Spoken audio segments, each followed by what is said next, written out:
welcome back to another Nextlander podcast. The energy goes up. Sometimes I have to remember, and then it goes back up again. Alex Navarro, welcome. I'm on an even keel. I'm Even just keel. like a flat line. It's above the baseline, but it's not really fluctuating much. It's just kind of like a smooth. I like it. It's good. Okay. Yeah, it just keeps going. Yeah, good tail on that smooth. Smooth. Brad Shoemaker. Hi. There it is. Wow. How are you? I was kind of fluctuating, but now I am high energy. Thank you We very found much. Peppy Brad. That's right. Oh, great. Peppy Brad. I didn't get a ton of sleep last night. The stuff with the house gets in my head, and my wife said to me this morning, she said, Yes. It's weird. My wife says, it's weird. She says, you're like a secretly type A person. I said, what? She's like, yeah, you really get like fixated on stuff and need it to be a certain way. Wait, is that what type A means? I I don't think that's what type A means. I was like, I don't know if that's what type A means. She's like, no. She's like, yeah, you're kind of right, but also you're kind of a type A. And I was like, well, I'm definitely not like a very neat person who needs everything orderly and like precise. You That's are what a I was- doer. What's that? You are a doer, and a type A person tends to be a doer. more competitive, highly organized, ambitious, goal-oriented, impatient, and highly aware of time management. Okay, I think maybe like two of those things maybe, are you. maybe I am type A.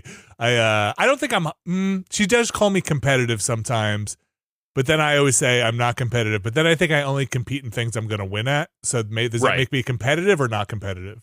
I think that makes you cautiously competitive. Okay, it makes me smart. Yeah. Yeah, got it. Yeah, I don't know. Because stuff with this house doesn't stress her out at all with the like, she's like, it'll get done. Why are you losing sleep over this thing? You talk to the person, relax. And I'm like, yeah, I know, but they didn't get back to me. And now I need to make sure that, we talk to them. I think what this is getting at has less to do with type A stuff and more to do with a thing that you are actually very similar to me about, which is that you don't like disruption in your routine and space. Gosh. You do not like being in a state of flux. No. You like things to be settled. Every day, same pair of clothes, same meal. Yeah, that has nothing to do with type A. That has everything to do with not liking fluctuation or disruption. Yeah. You're right. I'm your wife now. Yeah. I know you better. I don't know if you guys have this. I think I've actually mentioned this before. I always have this image of the person that I consider to be gliding through life. And I don't know if this is true. It's just the thing that is always stuck in my mind that I'm like, man, this Hakuna Matata motherfucker is just the best. Sean Coonce just seemed to like glide through life and like hey, don't worry about it. Like, it's gonna be fine. Mm-hmm. For anyone who doesn't know the deep lore of Sean Coonce is an ex Whiskey Media person, programmer, like early developer there, and just the most unbothered motherfucker I've maybe ever met. It's just like it's the person where I feel like if like, the angry person who smashes you rear end somebody and somebody gets out, some like cliche New Jersey guy is like stomping towards your car, and Shakus is like, hey man, it's gonna be all right. And like you cut to scene later where they're both having a drink in a bar, like it's just like, hey, say hi to the wife and kids for me. I'll see you around Christmas. All right, he's a good guy. He's a good guy. We worked it out. It's fine. His sister-in-law works with whatever. It's that kind of thing where it's just like, I don't know how you do it. You're like, Yeah. He's It's like just a some walking people are massage. wired that way, man. Yeah. Okay. Rolls right off. So not just Not me. us. Also, it probably doesn't hurt that he looks like he always just walked out of the ocean. Like Oh yeah. like looks like his hair just is like that beach hair, like he just just walked out of the ocean, like should be changing out of a wetsuit constantly and be like, hey, what's up? Also, I'm a great programmer, just here I am stressing about everything. I need to call Coonce. That's just get a little Coonce check every now and again. Just be like, remind me that everything's okay. He's like, it's gonna be fine, man. Or maybe he'll be like, it's not. Hey, I got news for you. It's not okay. My life is hell now. Dude, if Sean Coonce is not okay, then none of us are okay. It's true. Yes, that's right. I need to go check in.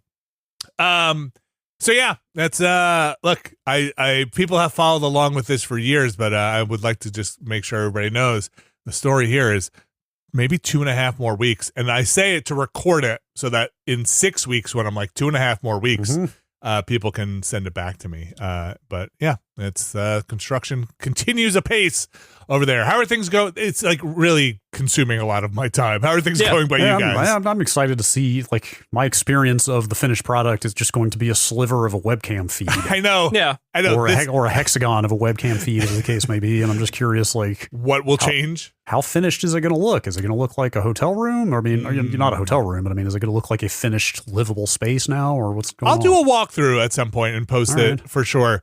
The thing that I found out the other day is, did you know there's a sump pump? These are the kind of things that I learned.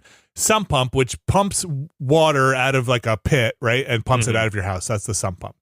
But what happens when the power goes out? Well, my plan was to have that sump pump on a battery. And basically, if the power goes out, which would happen in a storm, you would pump. I learned that you can get a backup sump pump, which runs off of the water line and uses the water pressure to create like a vacuum to suck water out of that push. And I believe this was pitched to me when I was talking about doing some work in my basement as well. So now I'm getting 2 sump pumps. Nice. That's the American dream. A 2 sump pump garage. That's right. We have failed as a nation, but now a sump pump in every pot. Sometimes 2. That's my parents came to this. My grandparents came to this country with 1 sump pump, and now I've got 2. 2 sump pumps in the basement. Who do you think you even are? Well, thank you, everybody, for a man of luxury. A man of luxury. I did not know that was a thing that existed. And now they showed up at the house today. There have been radical advancements in sump pump technology. I currently have 2 sump pumps and a toilet in my kitchen. What are you, Beck? That's right. Thank you. Toilet just hanging 2 out. sump pumps and a toilet in my kitchen. I don't know, Beck. It just doesn't flow. It's just not flowing for me. You got something better? Yeah, I don't know. Let's just go see this DJ and see what he's got. Yeah, only the most timely references here on the Nextlander podcast.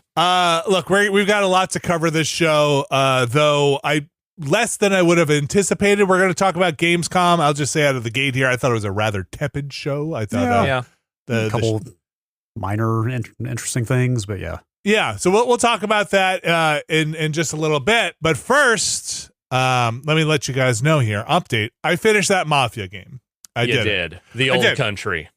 We played a little bit of it on a stream last week. The game is not that long. And I'm going to say if I were still scoring things on a 5-point scale, it's a solid 3. I'm going to give it, I give it a solid 3. Always the beauty of the 5-point scale. Like by the time you're finished with a game, a number always just kind of comes to you. Yeah. You know what I mean? Yeah. The range is such. It was a bubble 4, but I think by the time I finished it, I'm going to call it a solid 3. I think it kind of it's short. It doesn't go on too long. Like you could have seen from the stream. I think Alex, you were there, right? Yeah. You said it's like gameplay interspersed with a lot of heavy forced narrative. So you do these big narrative things, and then they'll kind of dump you into a battle. And at the end, they really ramp up the gun battle stuff in a way that is, it's not unwelcome. The whole game's kind of short, but it's a little samey. Like, oh my gosh, you're killing everyone. You have murdered every family in Sicily. I think I managed to call the structure of the mission, the first mission you were in, about 5 minutes into it after we kind of saw like what the basic rhythm was, and then it kind of kept bearing out that way as you went along. Like, oh, this is where the gun encounter will be. Oh, this is the stealth section. Right? You know? Yes. And it kind of plays out that way. And story wise, nothing's gonna shake your raviolis here. It's gonna kind of keep you. You can say that. I can't. Yeah, no, I can say it. Yeah. It's going to basically play out the way you think it's going to play out. It's not going to bake your ziti. Yep. It's not going to puncture your penne. That's right. It's not going to, boil your spaghetti. These are all. Ain't going to ollie your dente. It really does play out kind of exactly how you would predict, to the point where they do a thing in the story that is just okay. Minor spoilers here. I'm doing it for comedic effect. You could skip this part if you want and just move on to the next game. I'm not going to spoil everything. I'm just going to say a thing that happens, but then you are going to be spoiled because you will obviously know what happens. There is a point where one of the characters says they're going to go live happily ever after, but before they go do that, he says, there's just a period there where I didn't see you, so I wrote down all of my thoughts about you in this letter that I'm going to give to you now, because everything's going to work out fine by the end of this game. And I was like, oh, really? Oh, really? You're just going to give this person this letter with your...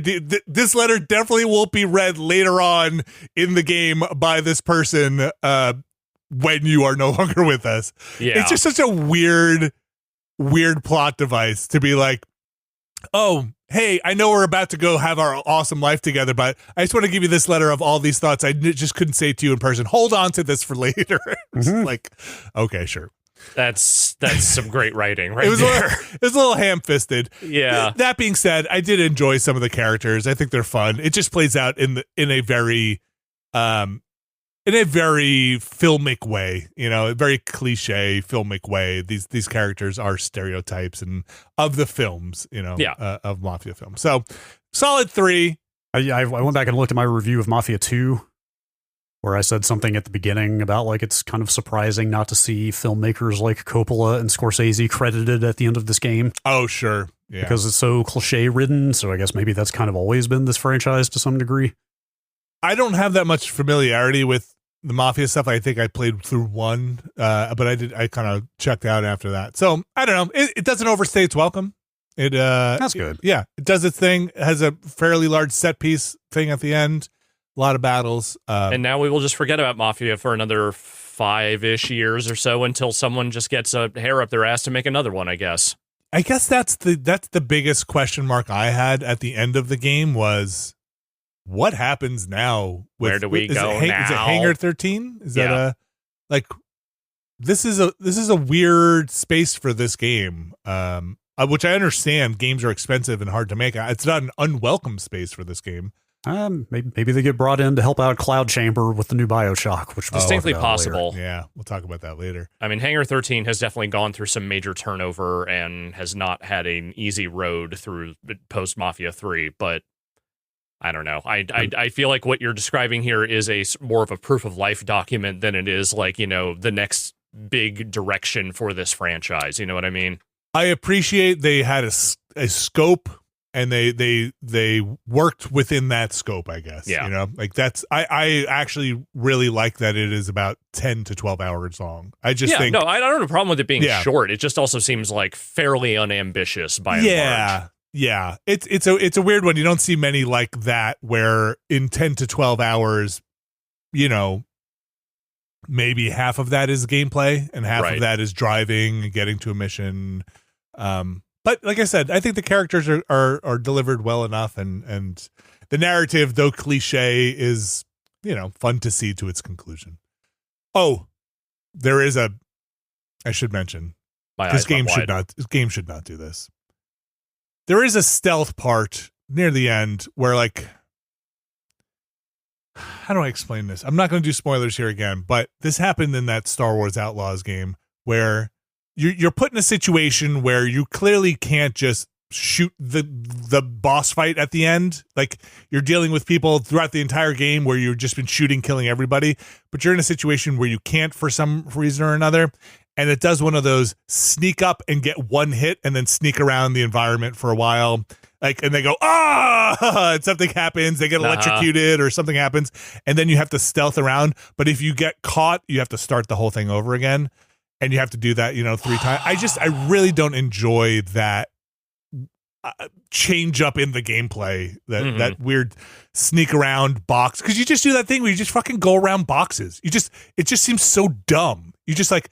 And then they go, where'd you go? And like, I'm on the other side of the damn box, you idiot. And as soon as you turn around, I'm going to do the magical thing I need to do to you. And then I'm going to do it 2 more times. And then you're going to die.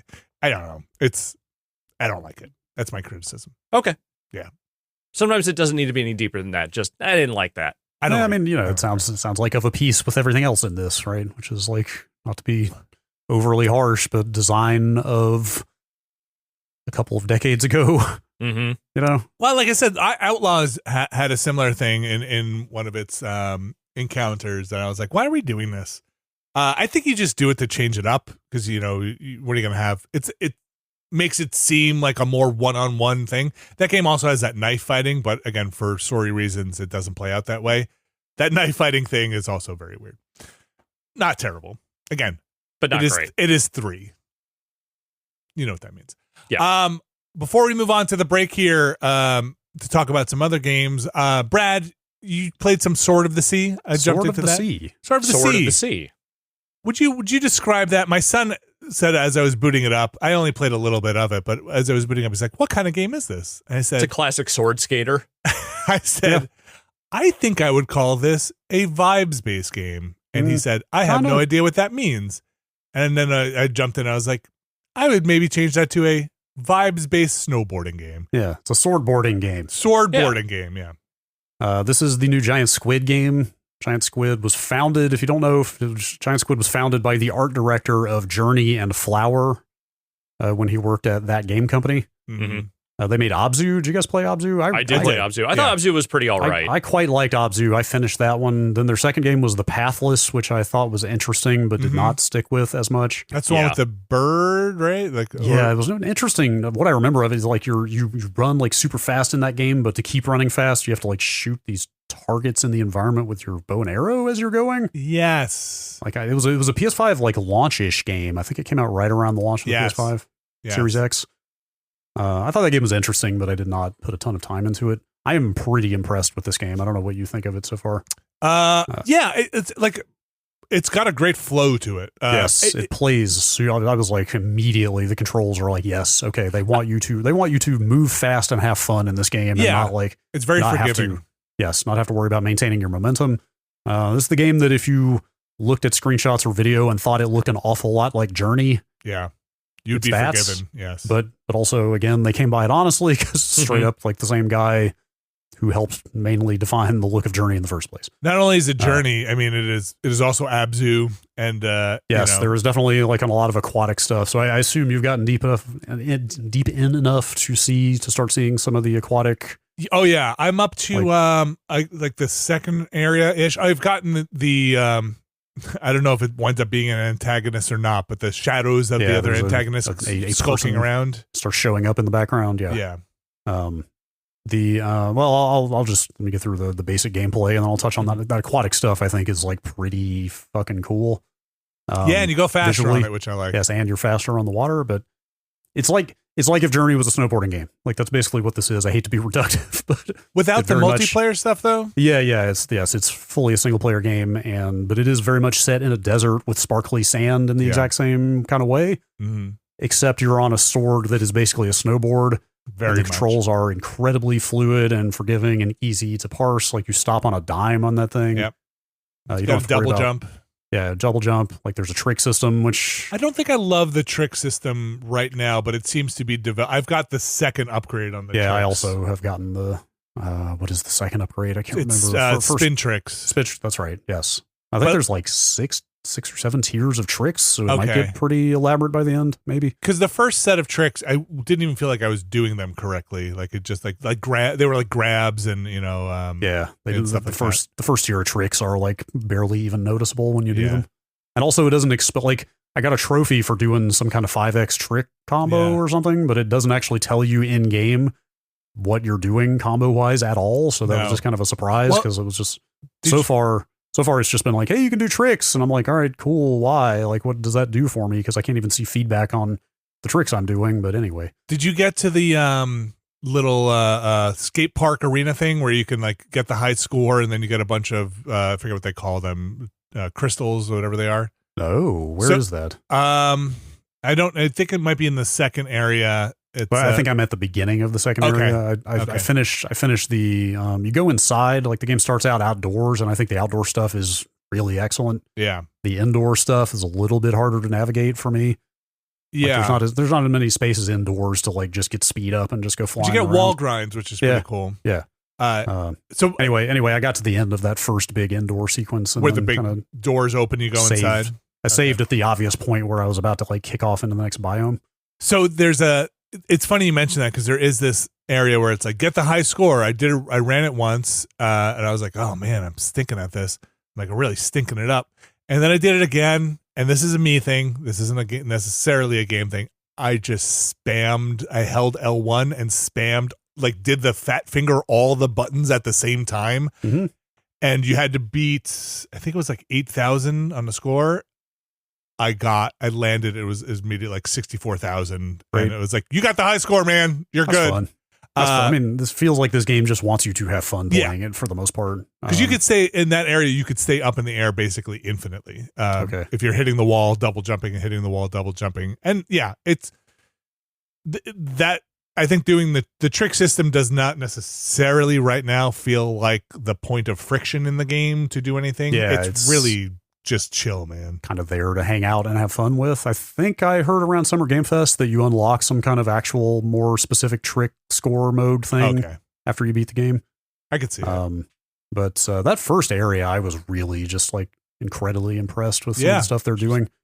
It's like the big outdoor areas feel like, I don't know if this is a good analogy. It almost feels kind of like a Mario 64 level kind of thing where it's just like, hey, here's just a big space. There's a bunch of little things to interact with out there. Just skate around, find stuff to do. You know, you can open up some little side caves. There's like 2 major objectives, but there's tons of little side stuff to find. There's lots of treasure chests with extra currency in them. There's collectibles. There's some narrative stuff to unlock. Like you just kind of roam this very beautiful looking space, kind of unlocking and changing the environment and finding stuff to do in the course of doing the 2 like main story things that open up the gate to the next area. But yeah, and kind of like you said, as you're doing those, the landscape changes and water is unleashed and flying fish come out, and it's very beautiful. What it is. Yeah. That's what it is, man. Is the visual treatment of this thing is like already, even before you get into the aquatic stuff, you're in the desert, and it's like the sand itself kind of like shifts and undulates a little bit as if it's water-like. So there's already a little bit of a surreal quality to the landscape even before you start getting into the water stuff. But then, you start doing like, I hesitate to even call them puzzles, these little kind of environmental, like platforming type challenges. You got to go basically activate a thing, and it'll like turn part of the desert that you're on into ocean, but ocean that retains the shape of the dunes that were there in the first place.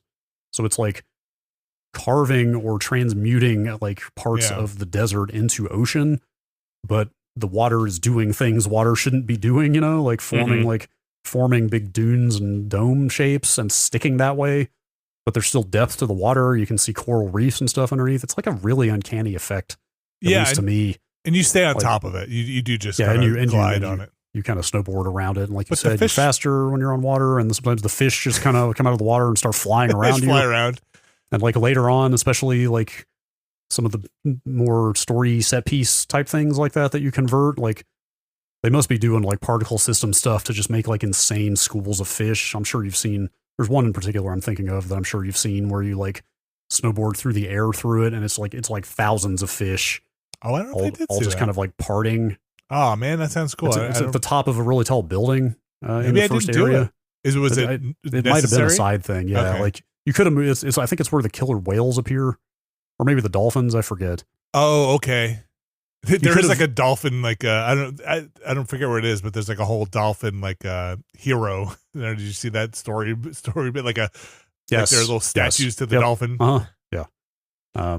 Anyway, just like incredibly like novel visual presentation, I would say. You know what it reminded me of? It's not because it's exactly doing the same thing, but in the sense that it was like, oh, this is like bending reality in a way I haven't seen before. That part of Prince of Persia: Lost Crown where you go into the middle of a big naval battle that's been frozen in time. And it's frozen, And so you're like platforming on giant waves and like bits of ship that are exploding and frozen in the air. This is not the exact same trick, but it's a different sort of water-based surrealist like warping of reality kind of thing. Like just that visual of desert turning into water but retaining the form of desert and merging is just like I was super impressed with all the art there.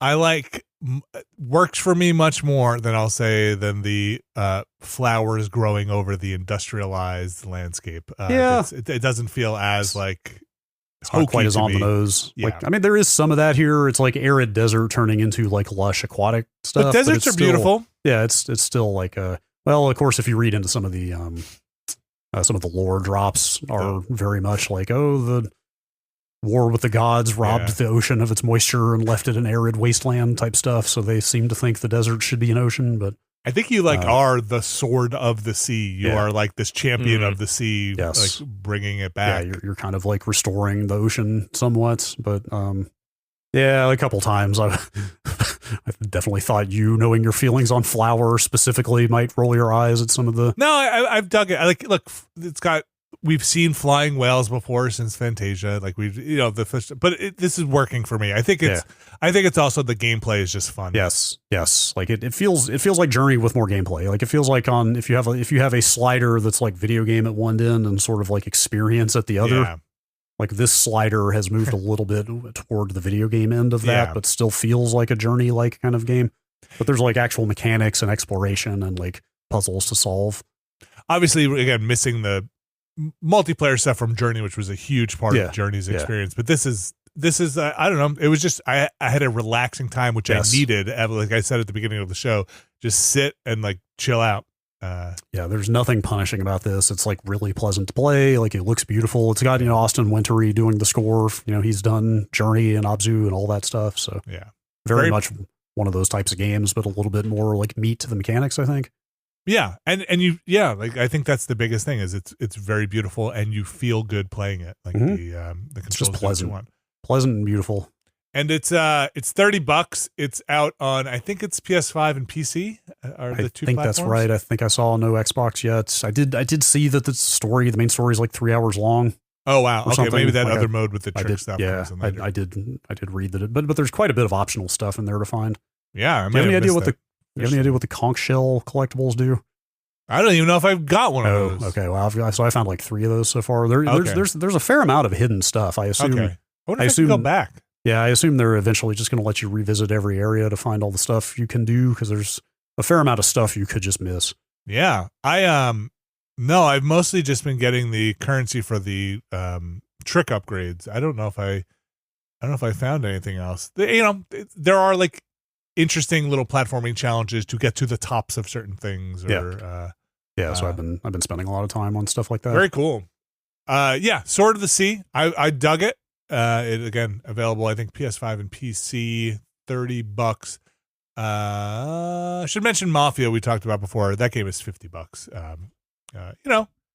Not everything's got to be your $80 or $70 game. It's true.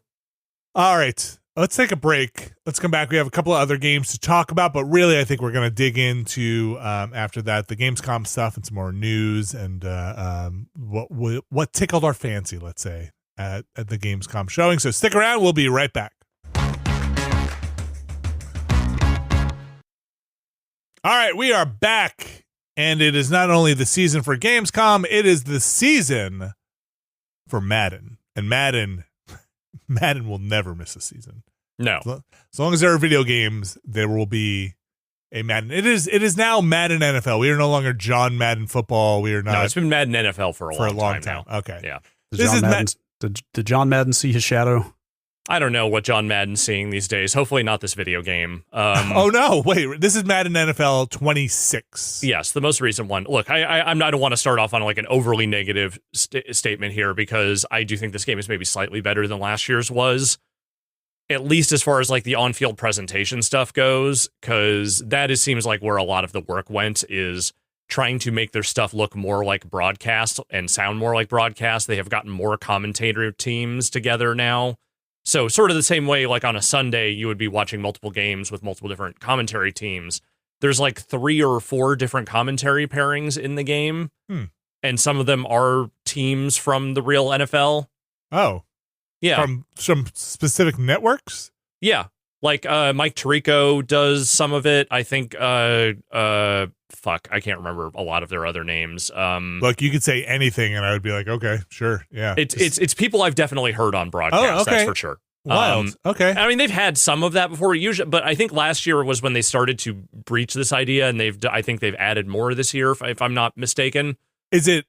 Do they feel okay? I don't know. I'm getting out. I'm definitely getting out over my skis on this, but does it feel like they are matching the commentators with who would be doing the game in broadcast in a region? Or the network? The network block, like, you know, there's a Thursday night game that seems like they usually have one team for that. For the Monday night game, they usually seem to have one team for that. But, you know, it all kind of cycles through, and especially if you're just playing random games, like it'll probably be random.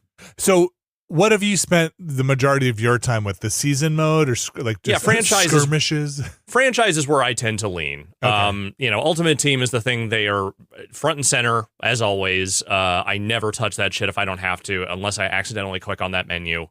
But that is where they make the bulk of their money. My problem is, as someone who likes franchise, I think they've made a couple of little improvements here, but man, their simulation engine is just straight up fucking broken in some places. Like, what's an example of that? Like, how does that manifest? So, when you're just playing a moment-to-moment game, I haven't noticed too many bugs. Maybe a few, like, animation glitches here and there, but, like, stuff that isn't, like, overly ruinous. But before I had even finished a full season of franchise, what I had discovered is that when you are playing the game, sometimes when you do that play the moments thing, where it just, like, brings you out of the simulation to, hey, play this particularly important offensive thing. Yeah, okay. So they've had that forever. Yeah.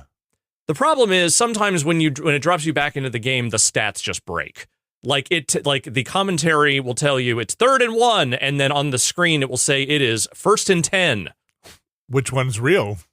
Usually, I think the commentary is right and the display is wrong, but it's not always the same. Yeah, right. I have had instances where the simulation just failed to do the things that are like the most basic, obvious thing. Like, for instance, kick a field goal on 4th down if you're in range. Like, and I've just seen all kinds of weird, like, statistical bugs and other, like, visual breakage kind of as you go deeper and deeper into these simulations. And this is a problem they've had for a while. This is just the earliest I've run into it, because usually it's the kind of thing that starts breaking down a handful of seasons into a simulation, because that's where they probably expect the fewest people to get to. Are you saying this is worse than last year? I just ran into it faster. I wouldn't say the number of bugs is that much worse, but it seems like it is the similar number of bugs. But like the display stuff is really wild. Like literally just saying the wrong down and saying like the wrong yardage is kind of wild. Because it feels like we should be on the high end of the generational sports franchise curve. You would think. Where they like get kind of shitty and feature barren at the beginning of a new console, and then toward the end they start building it back up and making it better again. But I mean, the big things they've changed are they've kind of broken out how like you earn skills for your coaches and kind of changed up the way that like coach stuff works in there. And I think most of those changes are for the better. I still think everything they try to do that adds flavor sucks. Like whenever they do the thing where like the coach has to sit down with a player and talk to him or talk with his coordinator, it just feels like it's written by a robot. Like there's just no flavor to any of it. Maybe it is. But they make you do it. So, and there's no like grand story happening. No, right? there's a superstar mode, which is sort of like the career mode. I almost never play with those anymore because they kind of weren't that interesting to me for a number of years in a row. Okay. I've heard this one's is fine, but like I haven't touched it at all. And that'll have a bit of a narrative like, hey, I got scouted out of this thing. And yeah, but they don't do much with like these serious like cutscene heavy stories anymore. I think people like they've kind of gotten away from that. So like my best friend's not going to get killed and that's why I joined the NFL. And not generally, no. All right. They were never very good at that stuff. There was like one Madden year where I felt like they kind of had it, and then the NBA games were always the ones that did at least a more interesting job with that stuff. NBA ones, that was the one with the goat, your actual ghost friend, right? Yeah, that was the Spike Lee one. Okay, yeah. Okay. Say what you will, that was a swing. Right. A full swing, committed. This is not a full swing. This is them trying to make the product look more presentationally accurate, while mostly kind of they tweak some things, they've changed some things on the field, and generally just kind of how the game feels. None of it feels that revolutionary. I'm just mystified by the fact that they like this simulation engine needs to get a major overhaul because it has been janky for a while, and now it just feels borderline unreliable in places.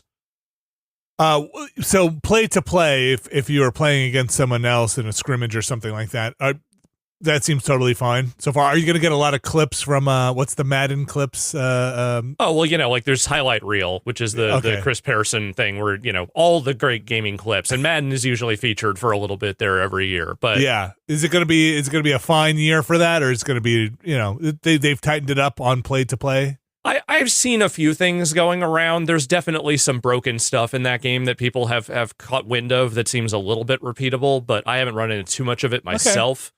The on-the-field action has generally been fine. Again, there's some really boneheaded computer stuff in there, but otherwise, like the actual gameplay feels reasonably good.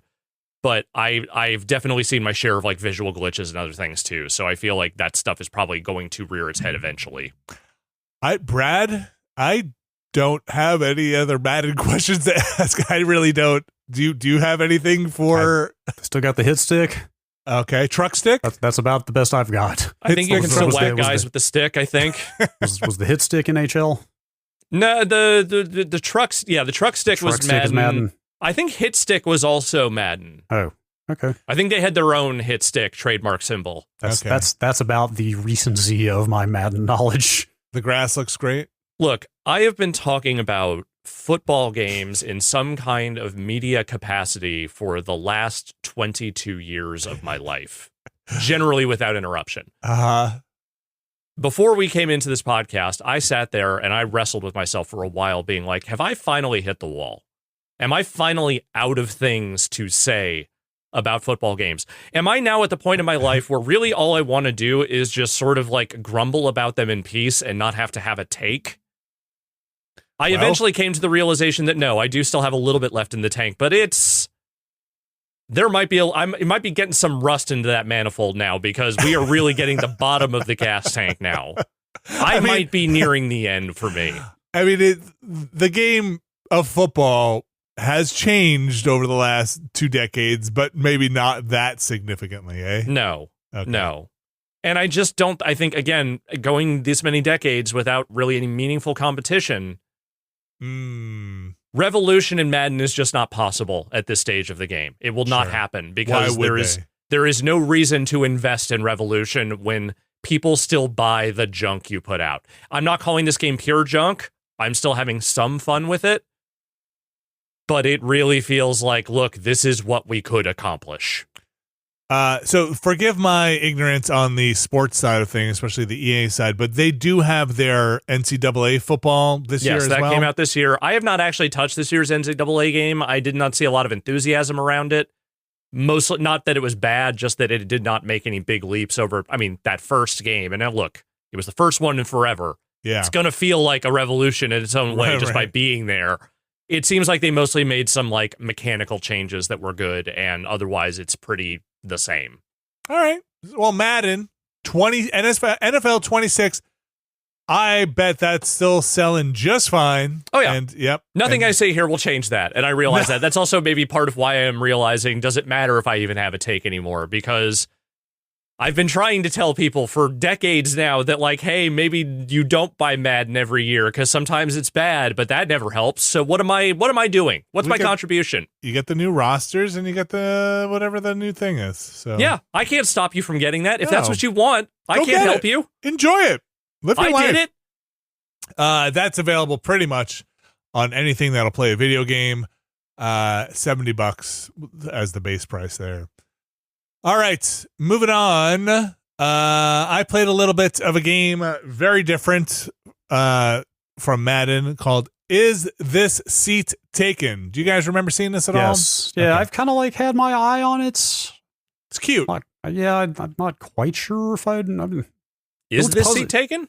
It looks puzzly enough that I might actually want to get into it. Like at first glance, I was like, oh, is this just kind of a comedy game with like light to zero mechanics, you know what I mean? Oh, it's definitely a puzzle game. But it actually does look like quite puzzly. So is this seat taken, you ask? Well, if the parameters are correct and the person can sit in the seat, they will certainly take it.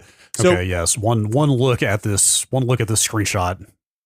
Albert, I forgot to shower. I want to be with my parent, Riley.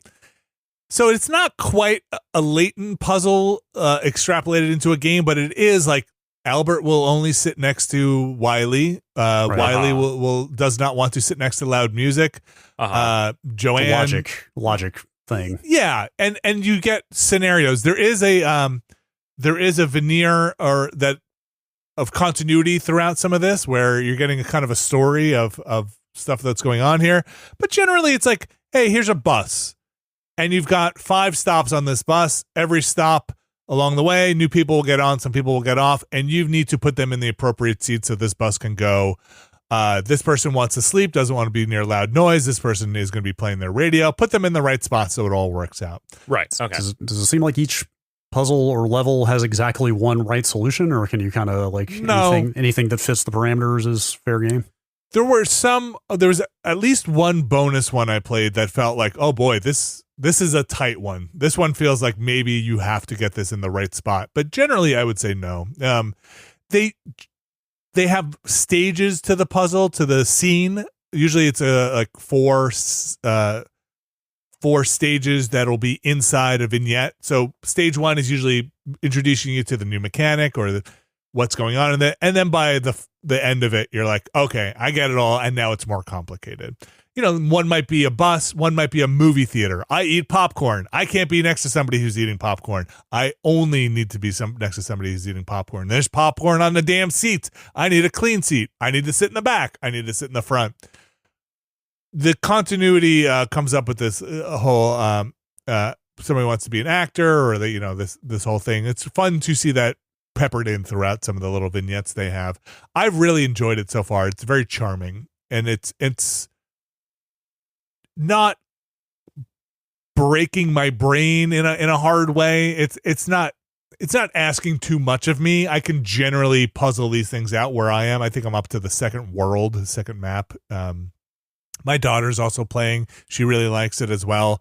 If that says anything, like, here I am in my late 40s and my 10-year-old is also playing along and also enjoys it. I think I'd say so far that feels like the level of challenge. It's not a thing that I'm sitting there being like a note paper trying to decipher the hidden language of this game. It's like, oh, no, this person smells. They don't want to sit next to somebody else, right? And also, God damn it, people, like, yes, just shower. It's one of these like, I forgot the shower today. I'm a stinker. God damn it. Damn it, I can't put you anywhere. How do you forget something like that? I don't know. But I've really enjoyed it. Is this taken? It's also only $10. And it also, just looking at it, I was like, I bet that's a good mobile game. And sure enough, it's on iOS and Switch for $10 as well. So I'm playing on what am I playing on? I think I'm playing on Switch. Switch 2? Switch 2, yes. Yeah. I think a drag and drop with your finger is actually probably the better way to play it. It doesn't have a thing where you can quickly, or at least I've found it, quickly cycle between the people that you'd expect, like hit the bumper and it just have to move a cursor around. Yeah, you have to move a cursor around. Mm-hmm. And so I bet playing with a touchscreen is actually a lot more tactile and fun to just drag these people and drop them in the right spots. Probably okay with a mouse, I would guess. Yeah, if you're playing on PC, yes, same thing. It's not terrible by any means on the Switch, but well, I don't know if it has mouse controls on Switch 2, actually. I didn't try it. I thought about it, but in fact, it is a Switch game. I'm playing on my Switch 2. What are they doing here on the eShop? It says version Nintendo Switch, but then there's a little box, Nintendo Switch 2 compatibility information. Supported game behavior is consistent with Nintendo Switch. Okay. So I guess that means runs, but doesn't have Switch 2 specific features, so probably no mouse controls there. All I know is I bought a virtual game card when it downloaded and said it's activated. Whatever that means. Yeah. It means you activated your virtual game card. I've activated my virtual game card. That's it. It's fun. I like it a lot. It's another, that and like, Sword of the Sea, just chill. Yeah. It's like low stakes here. Mm-hmm. I'm not getting too worked up about it. And especially for $10, it's a lot of fun. So is this seat taken? It sounds interesting to you, it's very charming. You should go look into it and check it out. And again, like Brad said, available on some mobile store near you. I believe Android and iOS. And the Switch. If you consider the Switch a mobile platform, I guess I do. Yeah, after a fashion, yes. Yeah, and the PC. If you're just because it can plug into a TV does not mean it is not mobile. That's true. Never been truer words. All right. Anything else we want to talk about before we jump into the Gamescom stuff? No, I gotta say, I've been a little sad that I haven't gone back to Death Stranding 2. I'd like to go back to it. God damn it, I've been meaning to get back into that since I got back into town, but I had just enough of a 2.5 week break from it while I was gone. I fired it up a couple times, and I am going to get back into it, but it's just enough complexity in the mechanics that I'm like, I've got to take some time. I've got to relearn all of this stuff again. I can't quite remember anything I was doing. Like I've got a bunch of that game left to play. I'm closer to finishing Donkey Kong than not, so I should probably just do that. Like it just unfortunately, John Madden saw his shadow, so all the video games are coming out now. That's right. I ordered a Switch 2 screen protector. Wait, I didn't know you ordered a Switch 2. I did not. Oh, but I want the screen protector here when I get the Switch. Yeah, fair. You don't want to be exposed to the elements too long. I should have expected this. I'm building up to it. I love it. Which one did you get, if you don't mind sharing? Buying the cart before the horse. I sprung for the D-brand one because I need to know. Oh, wait. What do you need to know? Is it heralded, the D-brand one? Well, it's like the fanciest one. Oh, okay. Like they've got this whole, I don't want to shill for them because I paid money for it. They're not sending it to me, and B, I haven't even used it yet, so I can't vouch for it. But yeah, it's got this very elaborate installation frame. This is, I think, the one I bought. You should look at. So I think the less expensive ones on Amazon are also starting to do this now. Oh, maybe that's what I got. It's it's got a frame that fits over the Switch. Yes. There's this strip in the middle. Apparently, when you pull the adhesive backing off, it supposedly collects the dust off the screen as you're pulling the backing off. I don't know. Interesting. And then the glass immediately adheres to the Switch. Yes. Without any air in between, so it's perfect alignment, no dusts. Mine had a bubble. So maybe it's not a D brand. Maybe I got a knockoff. It did have did it not come with a squeegee? You're supposedly you can just push those out. It did. it was right in the middle, so I had to really work at it. Yeah, you can kind of work it out eventually. But I never took the Switch out of the dock. I wanted to see if this thing was worth the hype or not. Did it come with two screens, two protectors? It's got two in there. Okay, so maybe I did get that one. Yeah. The only thing, this is a me thing, I thought it was a cool system, but then I was like, man, now I got this extra applicator plastic that came with this thing that's going to go in a landfill, which I could have figured this out. It's a cool system. I agree. It goes on. I think from what I said, I got a bubble on it. Maybe I didn't do it the right way. But I've put a lot of screen protectors on, and this was absolutely the easiest, hassle-free way I have done it. Didn't have to go get a credit card and get a million bubbles out. One bubble. I almost ripped it off and used the second one when I got that bubble in the middle. Yeah, I was really having trouble getting it out because you have to push. Yeah, because you have to squeeze it to get it out. And I was like, man, am I gonna bust this damn screen rolling this thing out? Like I said, I don't take the Switch out of the dock very much, so I'm not that bothered by it. But I did. Good for you. I think the Switch 2's dock feels, Alex, you tell me, I don't take it in and out that much. I think it is a slightly better padded than the Switch 1, but it still feels like you could scratch that thing up getting in and out. I think my big beef with that thing is I don't like the back port, like the whole back piece, because it just feels like getting cables to thread through there just sucks. Yeah, you do it once though, right? Well, I've just left the back off, honestly. Oh, nice. It's just easier for where I have it. So I would say, I guess most people do it once. We probably have to move it around when we record and capture Switch stuff. Yeah, we're an edge case. Yeah. Also, we shouldn't get into it. I haven't done a lot of research on. There's a thread going on Reset Era I've been keeping an eye on of people trying to find aftermarket docks, like travel docks that work with that thing. Oh, slightly cheaper than buying a whole new one? Well, or more specifically small. Because the dock is pretty bulky to travel with. Oh, I see. So little USB-C to HDMI dongles that'll work with that thing. Oh, just plug it into the Switch 2. Yeah, to output it to a TV while you're traveling, but without having to take a whole ass dock with you. I don't think it doesn't look like anybody's found one that is 100% compatible yet, but they're getting there. Okay. So might try something like that too. Yeah. All right. Let's take another break. We'll come back. We'll go over some of the Gamescom stuff that jumped out at us during the 2-hour presentation they had. So it will not take us 2 hours to do that. Certainly not. Stick around. We'll be right back.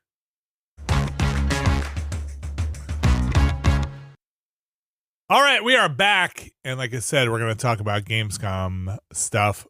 Before we do, I have to mention one other thing here. Mm-hmm. I'm sick of spam. Everybody's sick of spam. Phone spam. Yeah. Generally fine. Just delete it. Report as spam. You're fine. Mm-hmm.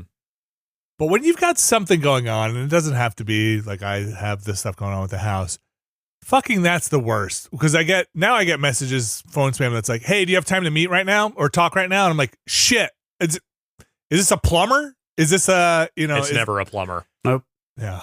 No. If they've never messaged you before, delete and report junk. Yes. So I did get a message the other day, a call, and then a voicemail a text follow up that said, hey, this is the name of the plumber. I need to talk to you about this thing. I was like, and then I got a spam today that was like, hey, do you have time to chat?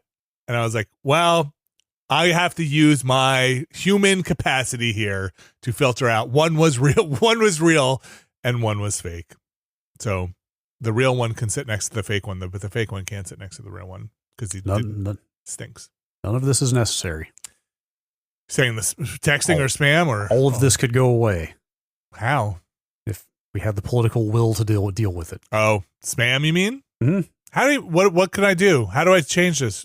Who do I? You can't do shit. Oh, great. Well, nor can I. Oh, shit. All right. Well, games for against spam. The next the next Gamescom segment there.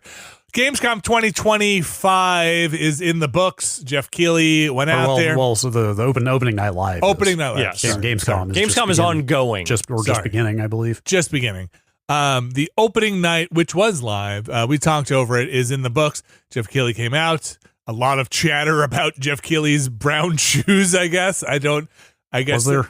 There was some. I guess I did not know this, but others in the know, I guess, appreciate Keighley's sneaker game, and so I guess it's a thing of interest for some folks. I thought the show, we mentioned at the top of the show, personally, Vinny thought the show was a bit lukewarm for me in terms of what was shown, but hit about what I expected. I don't think I really expected a ton coming out of this show. I'd say it met the lowered bar for me. After the last couple of years, like this is kind of about what I was expecting, which is not to say it was great, but it was not underwhelming I don't know.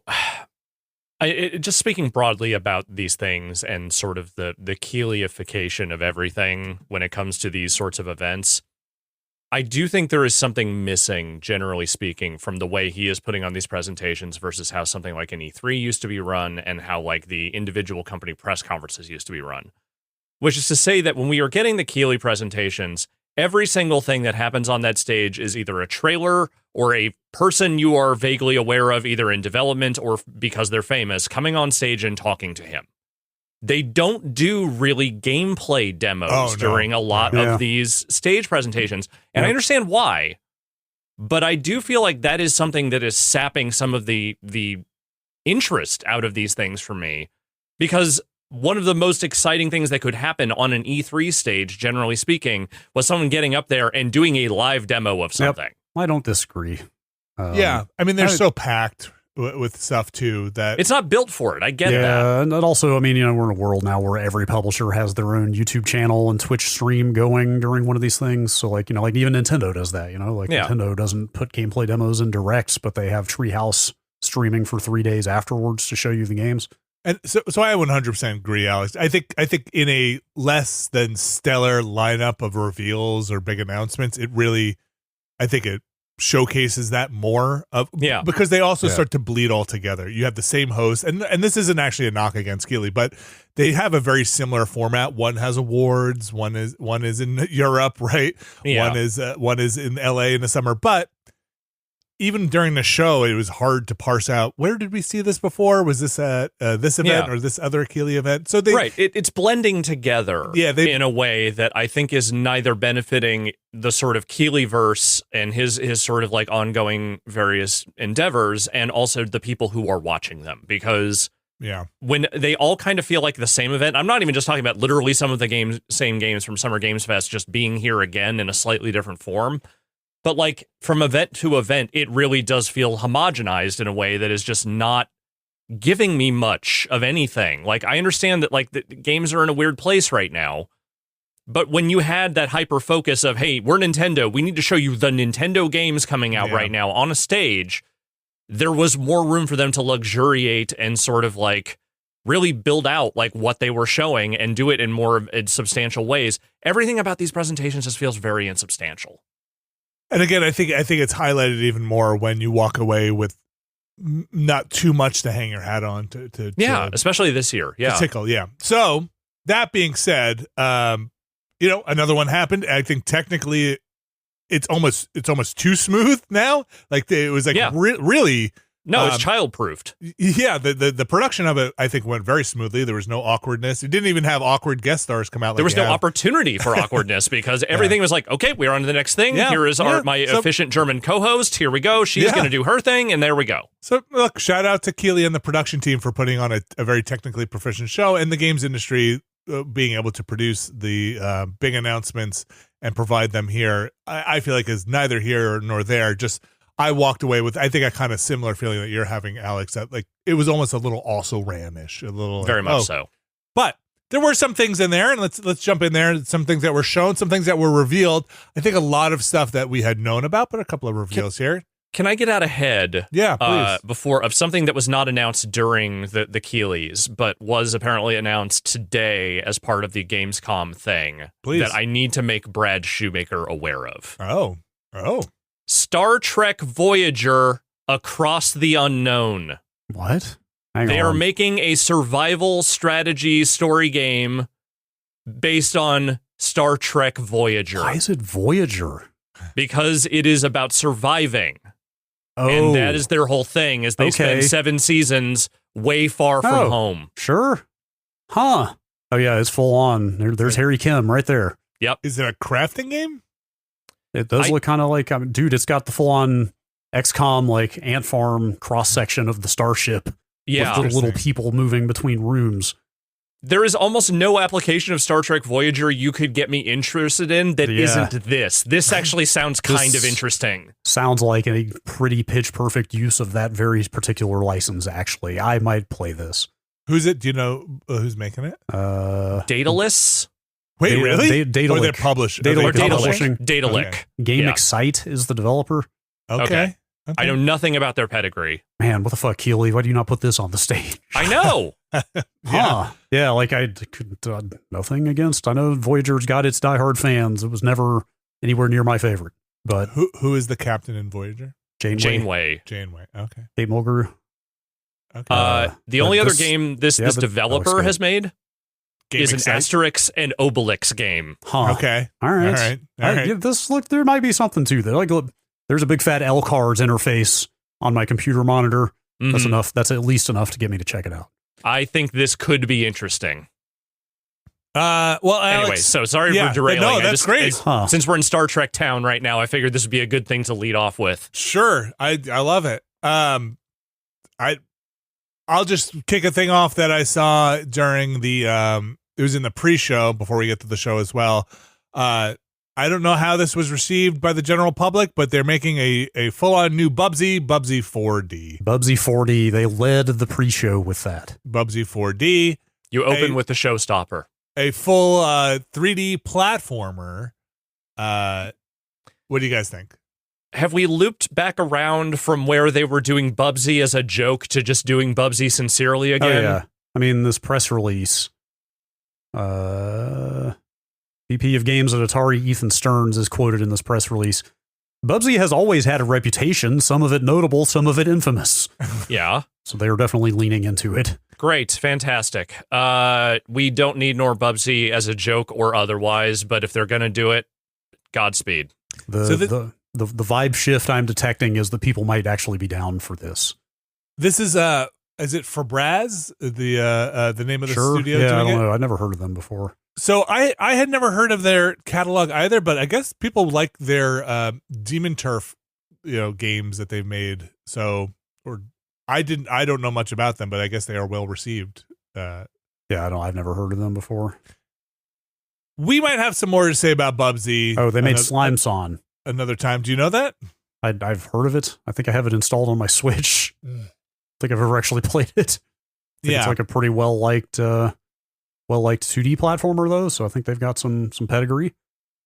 And this is just to be clear again, this is 4D right in the name, but it is a 3D platformer.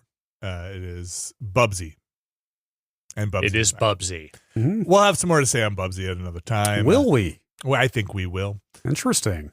Alex, can I call one out here for you? It's just the next thing on my list here. I'm going to steal one. Okay. Road Kings. Yeah, they got me. Yeah. Saber is getting into the trucking game. Yeah, I looked into this a little bit after the stream just to kind of get a sense of what they're really trying to do here. And it's not just their version of American Truck Simulator. They are picking a specific region of the U.S., which sounds like mostly the southern United States. Huh. And it seems like there might be a little bit more of you are a trucker aspect of like, you know, you are the person. You are like, there's a little bit more identity to you and you are sort of living a life versus the truck simulator thing, which is about getting as far out of the way from just the driving and the business running as possible. Do you know if there's going to be any kind of narrative that you're like, hey, the trailer... It's hard to tell. It's like the world is ending and you need to get these goods. Yeah, they kind of leave it on you are driving into a tornado, which you shouldn't do, by the way. Yeah. I thought they were going to go in a Smokey the Bandit direction of like, oh, you got to fucking haul these illegal Coors, into a tornado. I kind of hope there's some element of that in this, but this does also feel like maybe they are actually playing it fairly straight, just with some weird environmental stuff. I think that's a next year game, but look, trucking games. SES Software has done really solid workman-like job all this time, keeping Euro Truck Simulator and American Truck Simulator going and continuing to build new content for those games. It is not a bad thing to have someone else trying a different approach. Do you have faith, Alex, that you will be able to use your rig, your trucking physical setup with this game? If you can't, what are we even doing here? That's the right response. That is the correct response. All right. I probably every time we do a trucking simulator stream now, and more often, I add that thing to a cart, your setup. And then I go, just not right now. Not right now. Not today. It's so sick though. There will come a time. Oh, I love you have the stalks, it's so yeah, no, I went stupid with it. Oh, that's the way to go. All right. Brad, you want to pluck one out here that jumped out to you? It's because I'm okay, there's a couple things. I'm going to say routine, actually. Okay. Which I had completely forgotten existed, not least because it's been in development for like 12 years. Mm-hmm. But they put a release date on it or just a time frame? Late this year, it looks like. I don't think it has an actual date. Not a firm date, no. But this game, I guess, has been like rebooted 3 times or something like that. It's been in development for like 8 years, I think. Yeah, or no more than I think like 2012, 2011 or something. Oh, like a long time.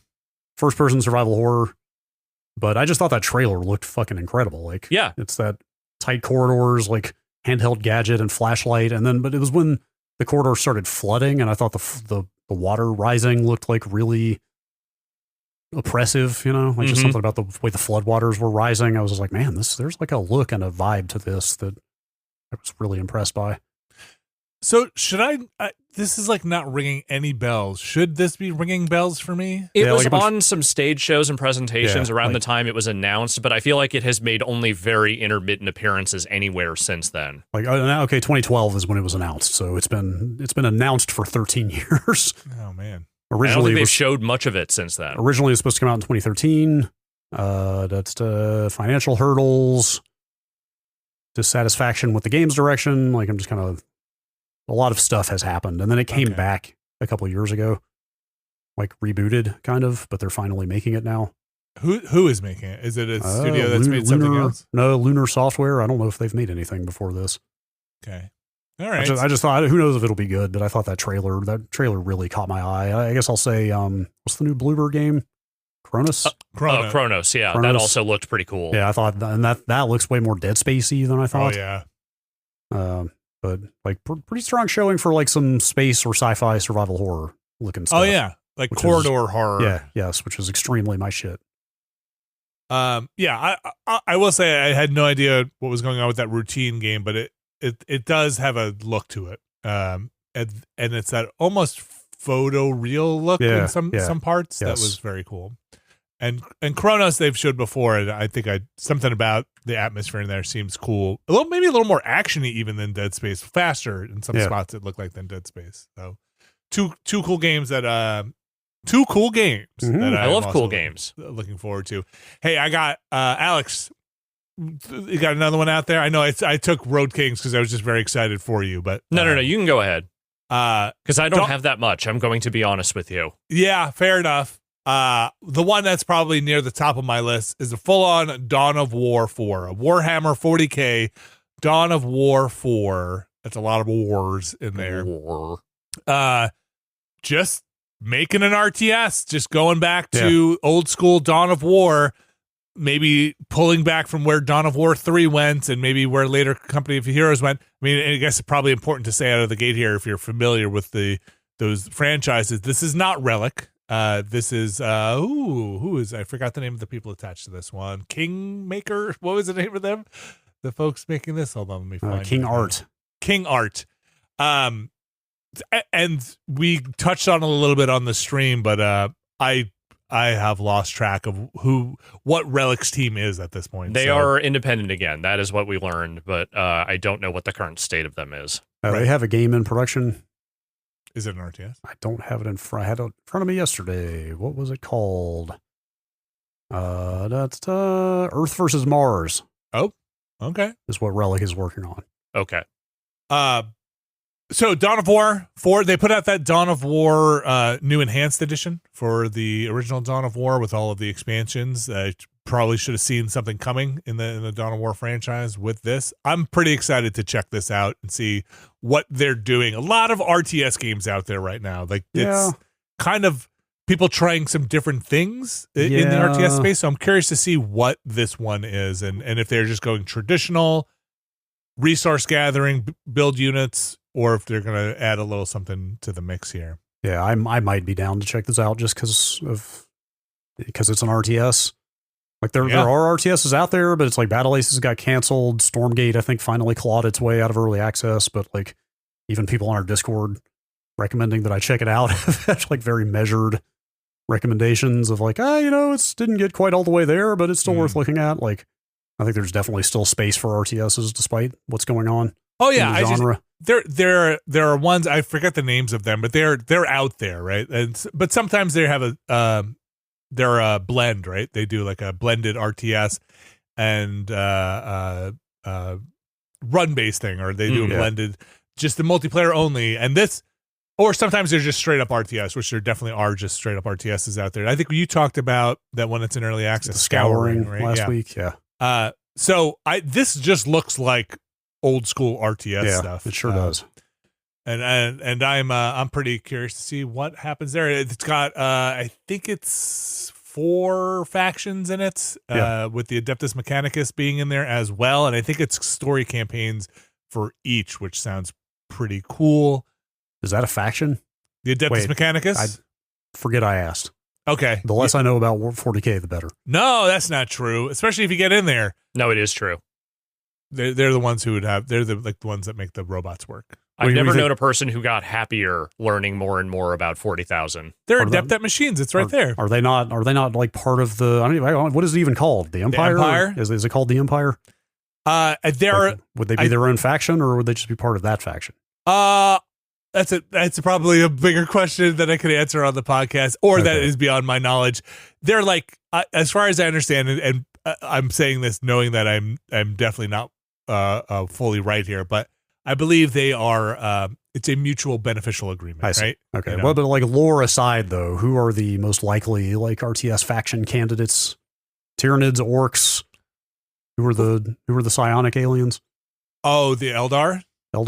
I think in this, is it Necrons, orcs? Oh, did they say who the factions are? Yeah, I think they did. Oh, I didn't realize they let me put that see, out. Pull it up. I mean, obviously, you're going to have the Space Marines. I think it's Blood Ravens. And then, let me see, fight through. I'm looking to see if they have them. I'm pretty sure they said it. I don't know if they said. Even the text on Steam, it's... Oh, here it is. Yeah, Space Marines, Orcs, Necrons, and Adeptus Mechanicus. And I think this might be the first in the... Because the Dawn of War stuff added so many factions, but I don't know if you ever got the Adeptus Mechanicus. No, this says first time in the franchise. Oh, great.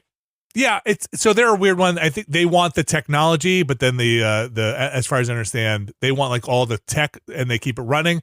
But but I don't know if they are necessarily beholden to the Empire. I think it's a beneficial agreement for both of them. They get the cool tech, and the Empire has them pour blood on their computers to boot up. So say a prayer. This flat out says classic Dawn of War gameplay returns. Series returns to its roots. So that sounds like an RTS. I want you to build Titans in it. That'd be cool. I don't know. I think they're called Titans. Anyway, I can't wait to check it out. But I will probably have to wait because I think that's no date on that one. So yeah, that was the one that probably got my fires burning the most, actually, out of the entire show. How about John Carpenter's Toxic Commando? I'm making a scrunch face. You can't hear it, but okay. I don't know. I don't think there was enough there to really get a sense of that thing other than, hey, this is kind of what this looks like. Yeah. What is that? Just it's like a 4-player co-op? I think it is. I think it's a PvE game. Yeah, that sounds like that's right. First-person co-op shooter. We'll see how it is. Yeah. Yeah, not a lot of other announcements that, like, I mean, there's stuff that, like, matters, but not to me, like... Hey, the Silksong announcement getting there at the top, just being like, hey, we're doing this. Well, okay, I mean, that was kind of an announcement for an announcement, though. Yeah. All they said was, well, we'll get to that in a minute. But, I know. I'm just saying that, like, hey, that was kind of a big thing to open the show with, if nothing else. I think, Brad, what you might be alluding to here also is this show, I said it during the show, reminds me there is a large and maybe majority of the market that I just do not touch video game wise. Like there is a huge swath of games there that I am just not exposed to except in these things. And a lot of those games are coming out of Eastern developers like Korea and China and probably even Japan that I am just not even touching. Or I mean, for God's sake, they announced a new World of Tanks game. Yep. But like not for me, you know. I think there were like 2 World of Tanks products on this thing. Yeah, and 2.0 and then also World of Tanks Heat was it? Yeah, like Heat is a brand new game. Yeah. And you know, like a new game from the developer of Delta Force, which I'm probably not going to be really super well, I don't know. It might be interesting. I asked the question, is Delta Force one of those games that is just popular and I don't really know about it? And the resounding answer seemed to be yes. Yeah, I mean, I said that about Arc Knights on that stream yesterday, and then immediately everybody was like, yes, Arc Knights is like one of the biggest mobile franchises in the world. Right. Yeah. A lot of that kind of stuff. But Keeley's doing what he can to fill the time. I thought that new Lego Batman game looked interesting. I don't know that I will play it, but like it looks well made. Sure. For one of those. It's like that anthology of Dark Knight games. Yes. There's that Divine Comedy game, which tough to get really a sense of where it's going to go. Funny thing, man. Yeah. Like someone's just like, hey, what if we did that Dante's Inferno game, but it was more of a Souls thing? Yeah, I guess let's just might as well just hit the big ones here. We got a lot of Silent Hill F, or at least an extended. That felt like the most Hill. Substantial of the games we had seen before at these things, like in terms of what they showed. I mean, honestly, release date for Vampire the Masquerade Bloodlines 2. That's just funny. Maybe the actual biggest news at this thing because it's like 2 months away. Like the thing is actually coming out. Like they would not be putting a date 2 months out there unless they're definitely going to hit that. What state will it be in? Right. Yeah. Anyone's guess. Yeah, I have zero investment in that franchise, so it's kind of all academic to me, but I'm curious to see how that goes down. You're right. That was a pretty big one. I don't know that the RE stuff didn't show enough for me to really. I was really hoping for more gameplay. Apparently, they are letting at least. I saw Lucy James from GameSpot talking about playing RE9. Okay. So I don't know if that's just for press or if the demo's out on the floor. I'd be surprised. Might be behind closed doors. I thought they said when they showed that there might be more coming soon. I want to know more structurally what that game is because there were some hints in the reveal trailer that it might be kind of open city-ish a bit, but then everything they've shown has been like tight corridors, so I don't know. The other 2 things I have on my list here, just to shout out, Death by Scrolling, which is new Ron Gilbert game. Not sure it was what anyone was hoping for necessarily, but I mean, I'm not. That's not a judgment on the actual quality of the game. I think when it's just when you say Ron Gilbert, the first thing everyone runs to is adventure game, even though he has made other stuff. Mm-hmm.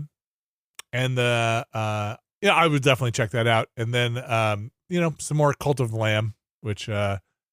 I gotta say, of all the things we haven't talked about yet, that's probably the thing that blew my skirt up the most, just because I did really like that game, and I am excited to play more of it, but I think that's fairly telling that I got the most wind up my skirt from DLC from a Devolver game.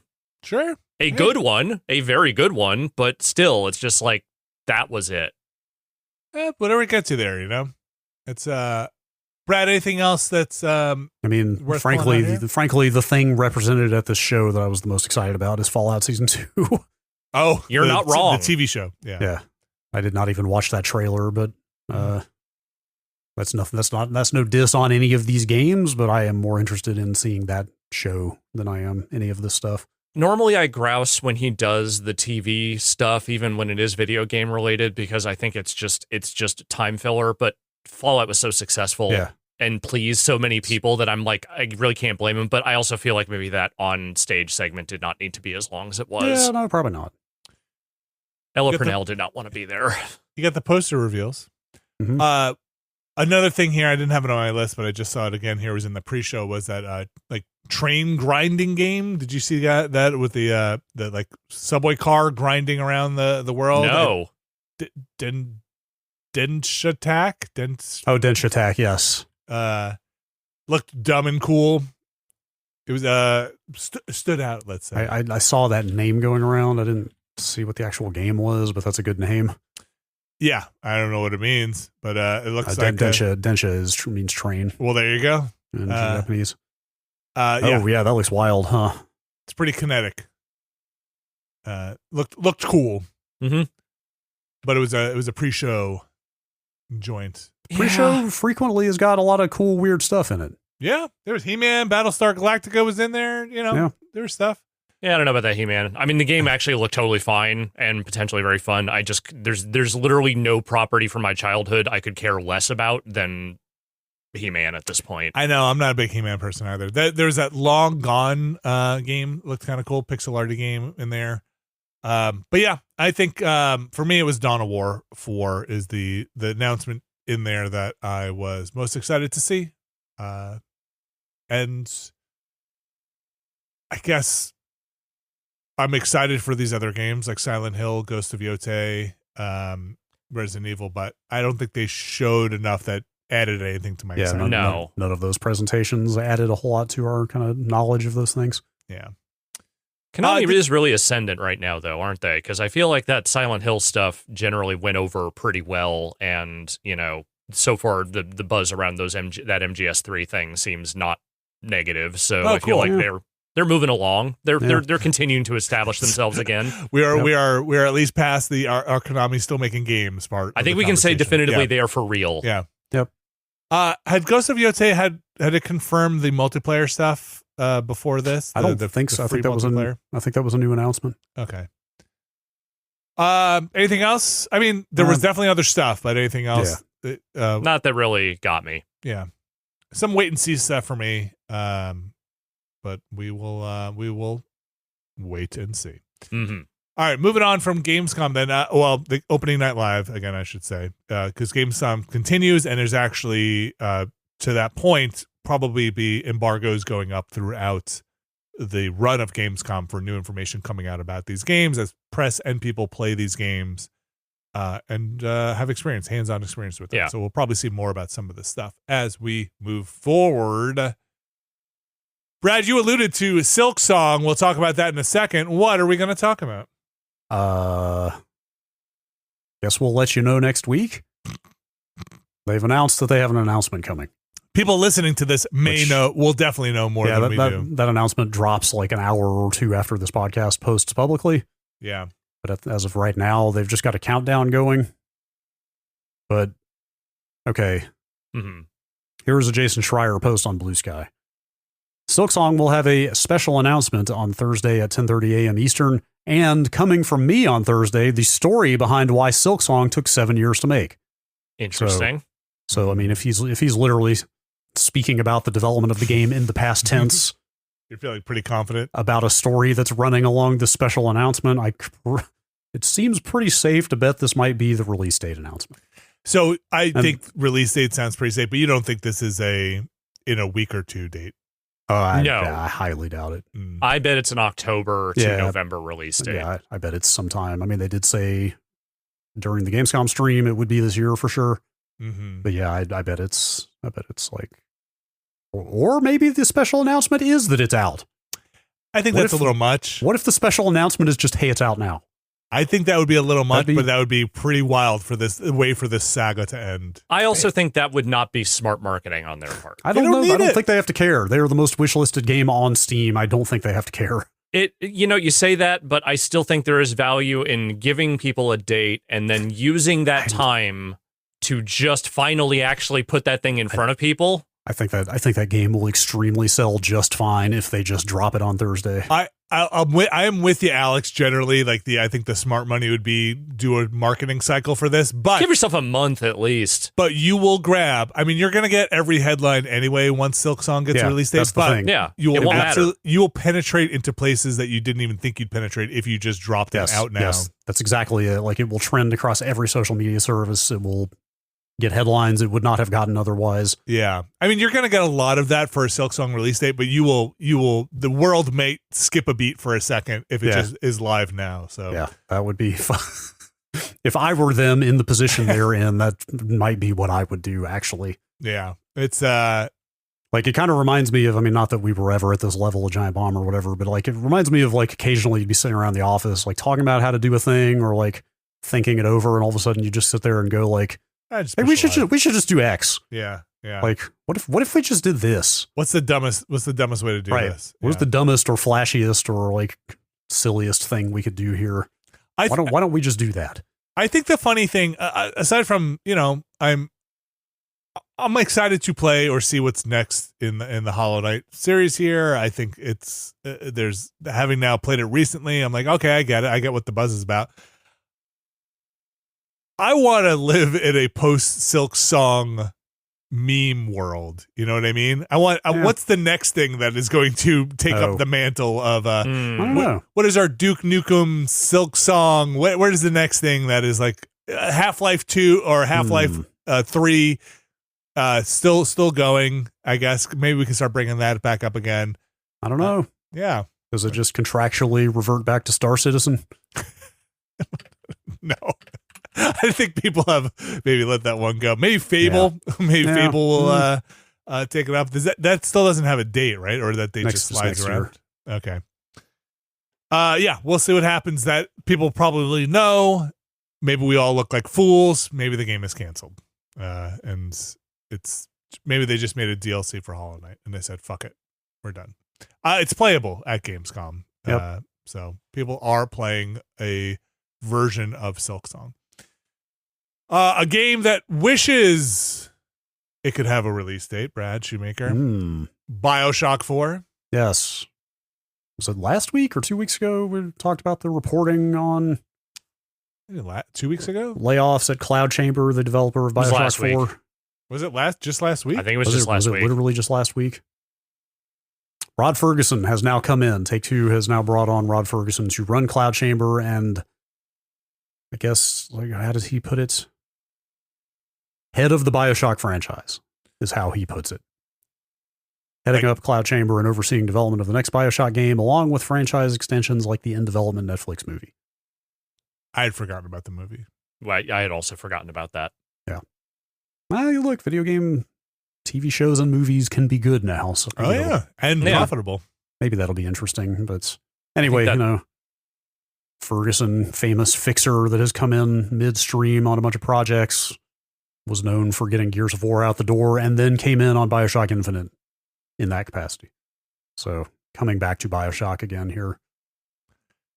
I'm always a little reluctant to apply the fixer thing because I think sometimes that reputation can grow beyond maybe sometimes what is actually done on the ground.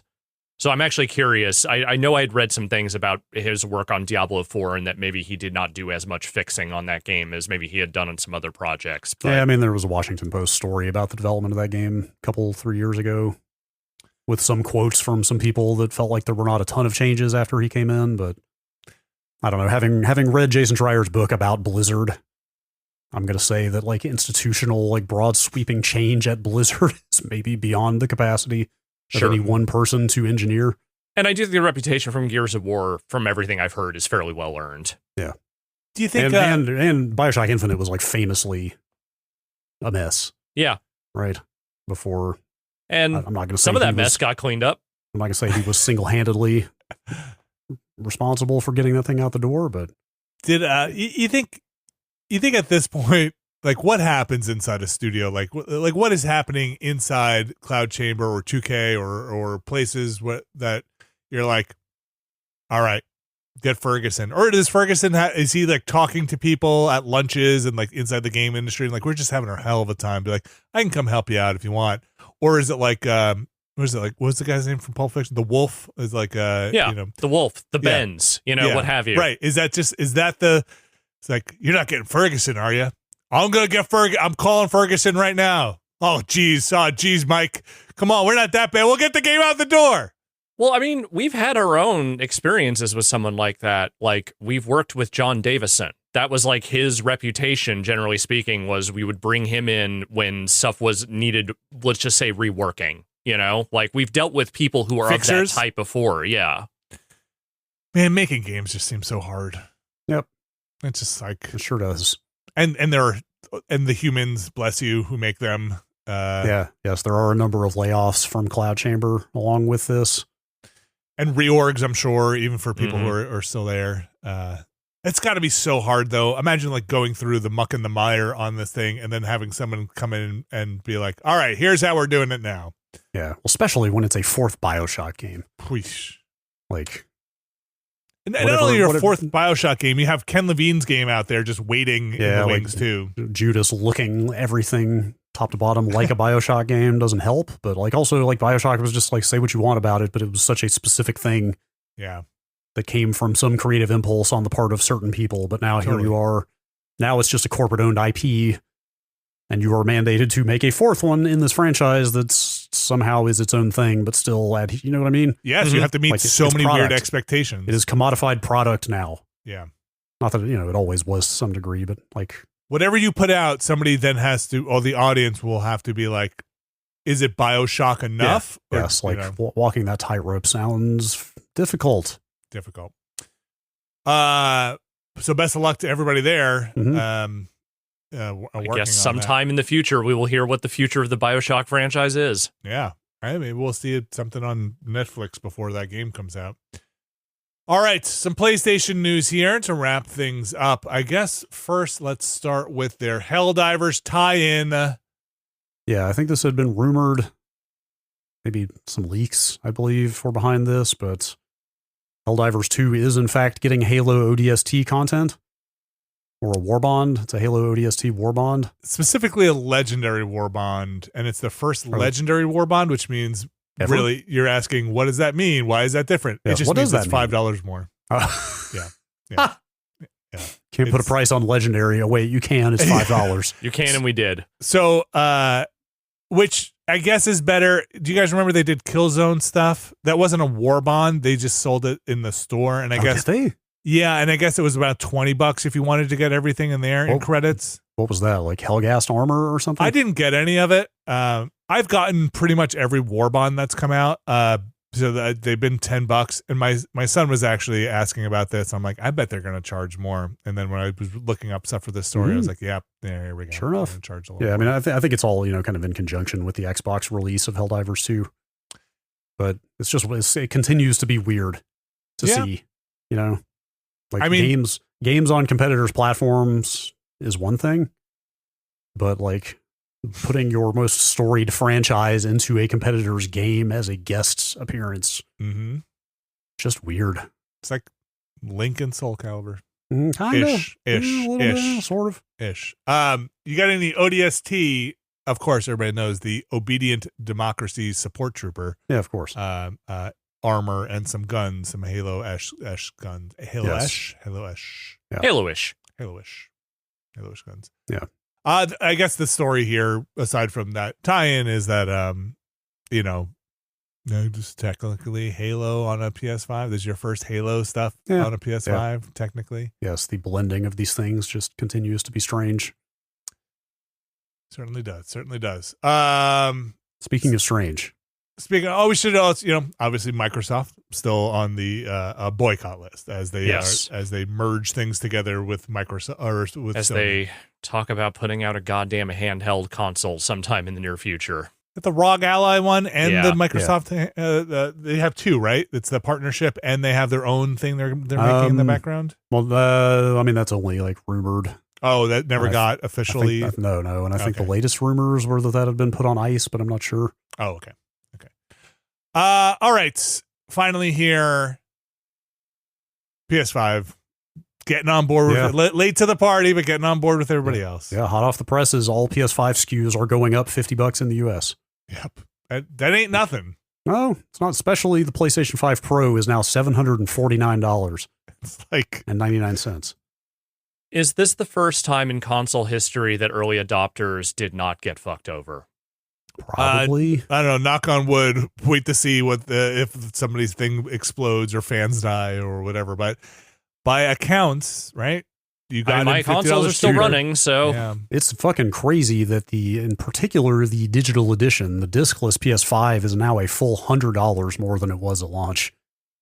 Because remember, it went up $50 when they rolled the Slim redesign out, and now it's up another $50.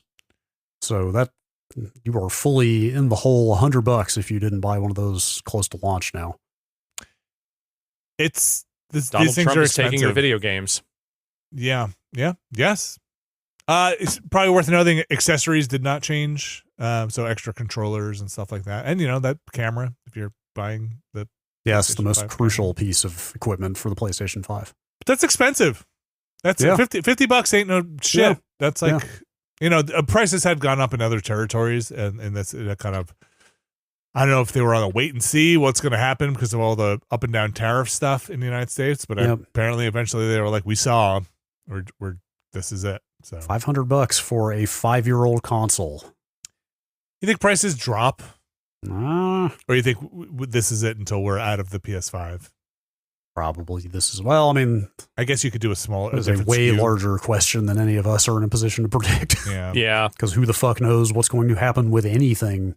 Well, I meant in the next 2 to 3 years. Sorry, I meant us outside, even given outside of the global politics and tariff stuff. Like, do you think we get some other like PS5 Slim that comes in $100 cheaper or something like that? No, we already got that. That is the Slim. Or they won't. Well, actually, I mean, they have. The PS3 did get a second redesign. Yeah. I doubt it, though. I don't think that, like, thermally, actually, I don't think that they can reduce the size too much more. So do you think, I guess you've done this for a long time, Alex, you've done this for a long time. If one wanted to get a PS5 Pro. Impossible. While the games are coming out for the PS5 Pro, would you say this, A, I'm sorry, but B, you think this is as cheap as it's going to get at this point? Unless we're not going to see like unless something changes. Yeah. Unless the tariff situation resolves somehow. You think they would? I just don't feel like they would drop if the tariffs went down. I feel like they would lock this in. That's a huge question. Do they once they've had them these high, do they actually just leave them there? I don't know. I don't know. Man, it'd be really tough for me if I didn't have a PS5 right now and I was staring down the barrel of. I mean, we might only be like 2 years out from a PS6, right? And change, or maybe 3 years and change at most. Like that's tough at that point. It's tough to swallow increased prices for a console that is like on the back end of its curve. It ain't getting cheaper out there. All right. I think that's the news there. War bonds and your PS5 going up. It's just in this economy. Yep. That's going to do it for the news. Emails, Brad Shoemaker, podcast at nextlander.com, podcast at nextlander.com, podcast at nextlander.com. We got an email or two kicking around? Yeah, I got a few. All right. Scott from the Great Soggy Northeast is how this is signed. Okay. It's raining right now. It's rather damp. Just wanted to write in to let you know I'm a proud member of that 3% of people that got a Switch 2 without Mario Kart.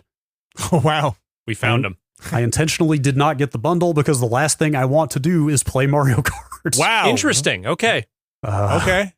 So what did I do with my Switch 2? Well, play old games, of course. Apart from Donkey Kong, I spent my time enjoying Breath of the Wild in 4K HDR and checking out Echoes of Wisdom at an acceptable frame rate. Hell yeah. Okay. There you go. Great. If you didn't play those games, that is a perfefally fine use of a Switch 2.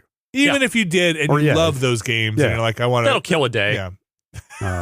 Like if you're a Breath of the Wild person and you're like, I just love this game. I love playing it. Yeah. And I I'm just saying, you'll kill a day just running around and having everything look and run better. Yeah, but I mean, I keep looking at that bundle. I mean, $30 off of Mario Kart if you buy the bundle is fucking crazy. That's almost half the sticker price of Mario Kart. Yeah, you have to actually hate Mario Kart to want to avoid that. So I kept thinking, like, why wouldn't you just get the bundle and save $30 on Mario Kart? But if you really fucking hate Mario Kart, then that's blowing $50 on something you actively despise.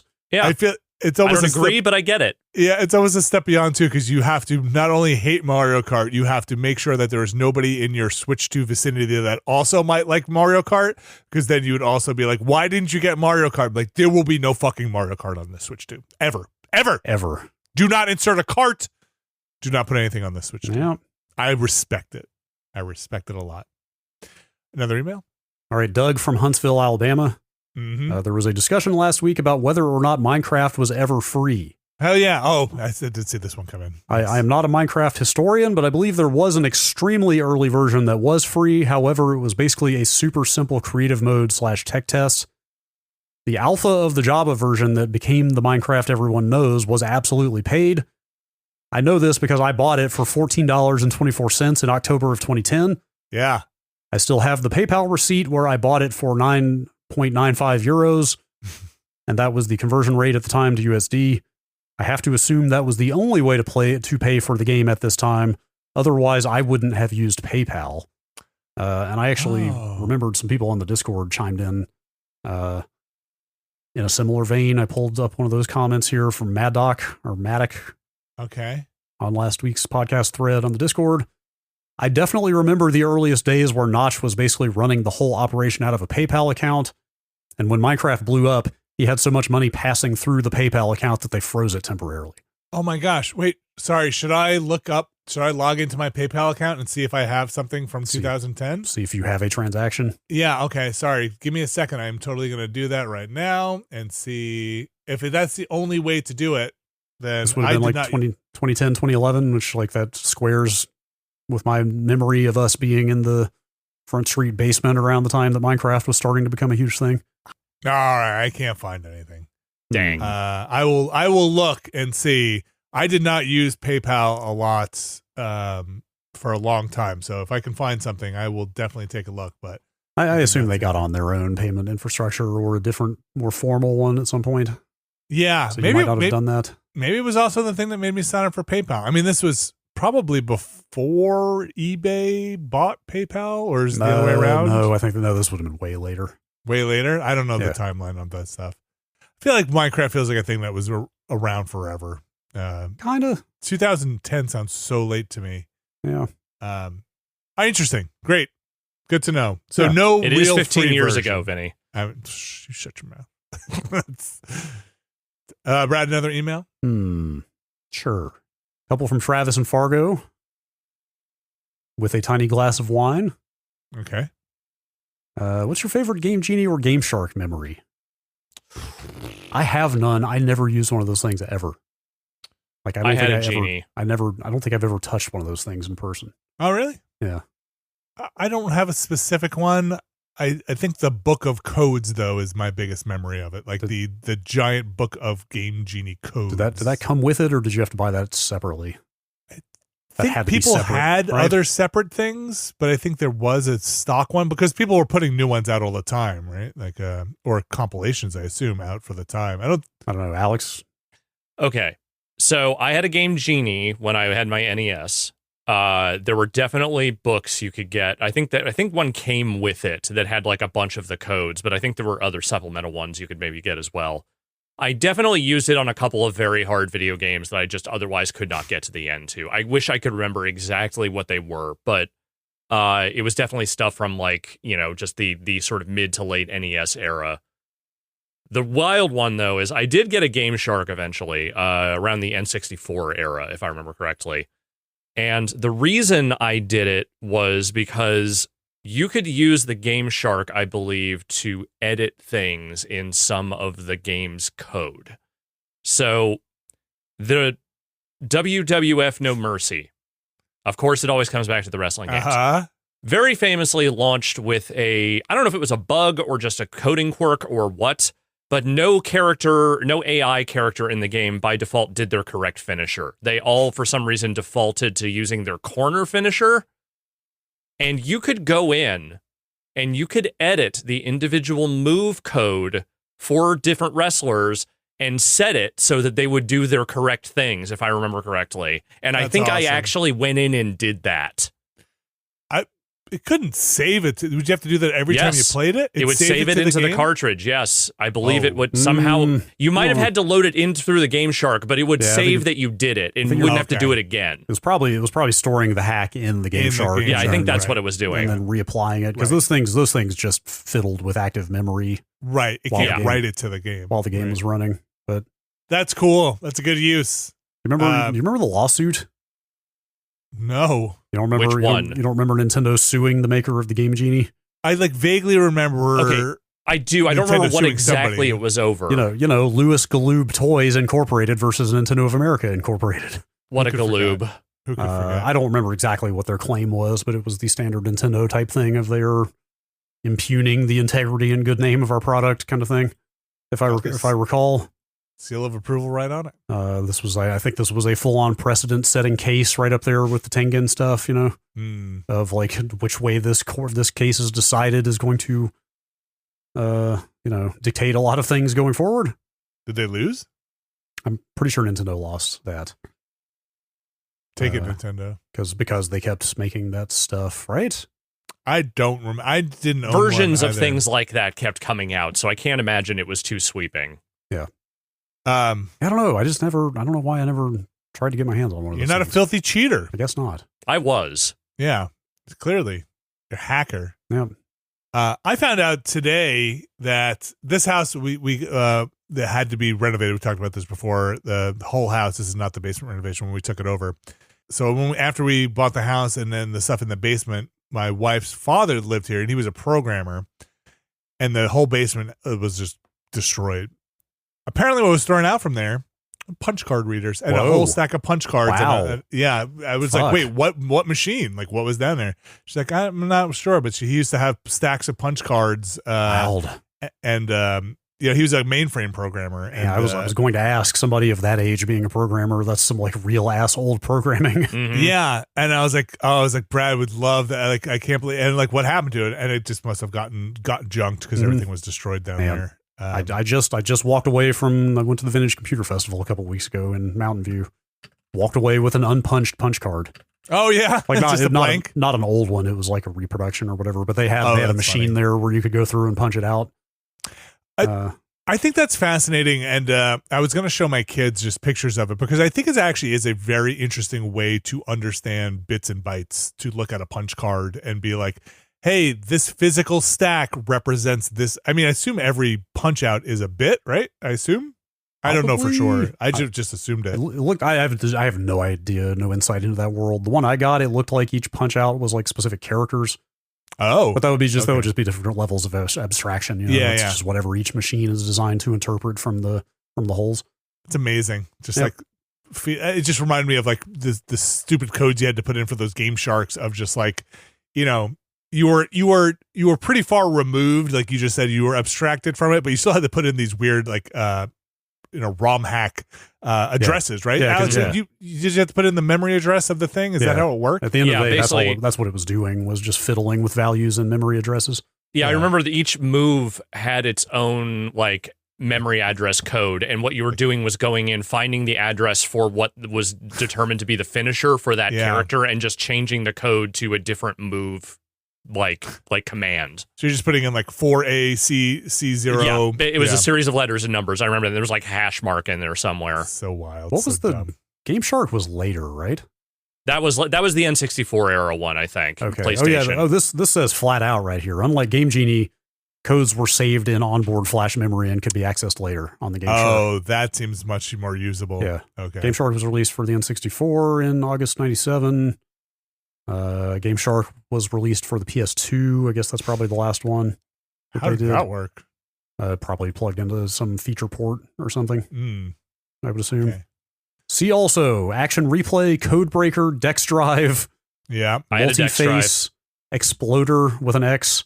Sure. There are a lot of those things out What's there. the one on the PC everybody uses? The one that is the basically memory hacker. I've used it before. You mean Cheat Engine? Yeah, Cheat Engine. You mean software? Oh, yeah. I thought you were talking about a device. No. plugged in. I mean, same concept. I did hear some whispers recently about there are some straight up like PCIe cards people are buying now. Interesting. That let them hack games that use like kernel level anti cheat. Oh, So games like Call of Duty and Valorant and the upcoming Battlefield 6, games on PC where you have to be running in like a clean operating system environment for them to work. They'll never catch me. Supposedly there's like hardware out there that will let you mess with those games undetected now. I will state for the jury, I've never used them in a multiplayer game. Mhm. Okay. Nope. Cheaters never win. I think I used it to turn like encumbrance off in something. As we know, Cheat Engine leads to death. As we know. Mm-hmm. You know what this stuff does to kids? Yeah. Brad, any more emails? I don't know. You want to call it there? We can call it there. Let's call it there. Let's call it there. I'm going to get back to playing some video games then. Folks, that's going to do it for the show. Hope you've enjoyed or are enjoying your summer of video game reveals and announcements. There's still TGS on the horizon. I don't know what's going on at TGS, and PAX is still coming up too. So plenty more summer of video game stuff, along with the summer of Star Trek. It's almost over. I'm sorry. I missed this. I missed this YouTube link you dropped in Slack right before we started. Oh, you did? Okay. YouTube. You want to back it up to the news for a second? Not to pad out the podcast too much, but man, this feels like a level of harshness you don't see out of a trade show very often. Yes, it was an IGN story, right? On IGN thumbnail, YouTube thumbnail, Elden Ring on Switch 2 is not good. The actual title of the video is Elden Ring on Switch 2 is a disaster in handheld mode. So go on to say that anytime you turn the camera, the frame rate just dies, basically. Do they have over the shoulder footage? No, they were not allowed to capture any footage. Gee, I wonder why. So, late breaking news. I thought you'd get a kick out of that headline, and sometimes I just see a headline that just jumps out at me. It's a far cry from the house style of back in the day when something was shitty at a trade show of like, well, there are several more months until release. Hoping it shapes up. Hopefully there's time for the performance to improve before launch. This game is a disaster. I think we're also very curious to see how some of these more robust games come over to the Switch 2, right? Yeah, what was it they announced? Oh, it was Indiana Jones for Switch 2, actually. That was like kind of a thing from the Gamescom stream that blew my mind because like Indiana Jones not light system requirements. No. Like that's a pretty demanding, like that game requires ray tracing hardware. Like whatever they're going to do with that to get it running on a Switch 2 is going to have to be pretty impressive. Yeah. So I'm curious to see how some of that stuff plays out for the Switch 2 because the Switch 2 is not necessarily underpowered, but compared to some of the PS5 Pro or the more, what is it like? I saw some people throwing around, this could be a lame way to put it, but PS4-ish. That's about the general understanding is, I mean, it's got some newer features. It's got all the DLSS and ray tracing and stuff that the PS4 did not have, but like raw power, it's somewhere in the PS4-ish ballpark. Yeah, which I know it's not apples to apples on some of that stuff. So I'm just kind of curious to see how some of those games work out. Yep. So seeing that headline come through just made me laugh. I thought it would make you laugh too. All right, that's going to do it. Like I said, Summer of Star Trek, Alex Navarro, it is coming to a close. We are rapidly approaching the end of our season 2 of the original series of Star Trek run. It's true. We've got some episodes coming up that we are recording tomorrow, which you have been sending out the vibes on to us. Oh, boy. I'm just going to give this one to everyone right now. The Omega Glory might actually be one of the worst episodes of Star Trek I've ever seen in my life. That said, the Ultimate Computer, considerably better. Okay. Well, those will be next week's episode. That's next week. Yeah. So we're going to record those tomorrow. I have to watch those tonight. I guess excited to see what might be considered your I'm worst going to episode. need help with the Omega Glory, making heads or tails of that whole thing. Fantastic. We have Abiotic Factor up on the site. Our run through continues. I'm still really enjoying that game. We went into more portals with Will Smith and mucked around inside there. Then if you want to see us react live to that Gamescom stream, opening night live, you can watch that. The archive is up with time codes. Always feel happy when the time coding seems to work. So hopefully they are working and up live. Then on this Thursday, along with the Silksong announcements, not to be outdone, we will be having a Q&A if you want to join us there on the Discord, if you are around. And then Friday, we'll be back for another stream, probably Star Trek, right? I think that's what's on the schedule. I think so. To kind of end out our summer of Star Trek. I don't know if we'll finish Judgment Rights that we've been playing. Doubtful. I think in 2 weeks we can be done with it. Yeah, so I'm enjoying that as well. Folks, if you want to catch up on all of these fantastic things we've been talking about, like the Watchcast, we got Never Been a Better Podcast we just talked about, which I have to say, some weird revelations about laundry, okay? That's going to be up next week. I still don't feel comfortable about where that ended up. I want to be clear, they are not of the disgusting variety, so don't worry about that. No, we actually, for once, I think we don't spend half the show talking about feces. Not this time. Shockingly. Say that for next time when Dan's back. Yeah. So you should check that out. So Ramblecast, like I said, patrons Q&A is coming up. These are all things you could find over at patreon.com/Nextlander, where we hope, and we're pretty sure there's a tier that is right for you there. There is one tier that gets their names read on this here show. It is the Mysterious Benefactors tier. Alex Navarro, would you do us the great honor of reading our Mysterious Benefactors for this week? As my grandmother used to say, yes. Okay.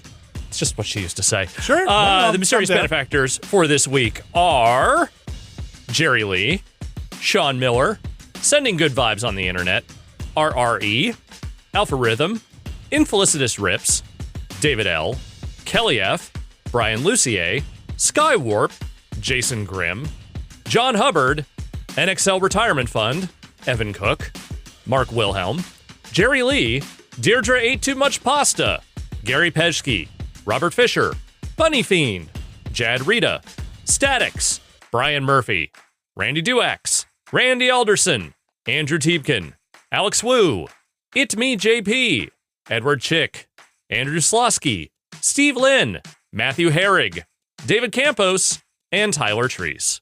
Those are our Mysterious Benefactors for this week. Thanks to them and thanks to everybody who has supported us over on our Patreon, by watching our videos, and by spreading the good word out there. And actually, just by being good old people out there. Just good folks out there makes this job much easier. When the world and the community and everybody can find a moment to breathe and be at peace, well, I'll let you know. Yeah, we're not there yet, my friend. But it certainly is a thing to look forward to. It's good to want things. It's fantastic. Maybe one day. It's good to have dreams. It's good to have dreams, Vinny. It's fantastic. Thank you very much for listening to the show. Thank you, Alex Navarro. Thank you. Thank you, Brad Shoemaker. And we'll be back next week.